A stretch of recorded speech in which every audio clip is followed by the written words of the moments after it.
mabilisan, na agad-agad, may mga lakad dito na ngayon din mismo.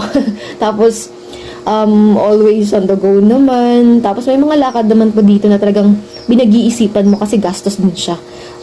Leo. Ayan. O, diba? Diba? Pak! Nasa nasa kalsada lagi eh.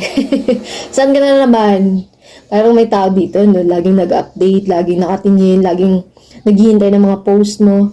May tao dito na siguro kinakamusta ka lang din, ano, saan ka na banda, ano ginagawa mo, saan ka naman napunta, nakauwi ka na ba?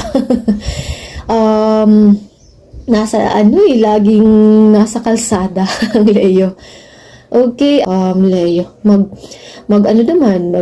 loosen up, mag-enjoy, lumabas-labas naman, replenish, mag-recharge.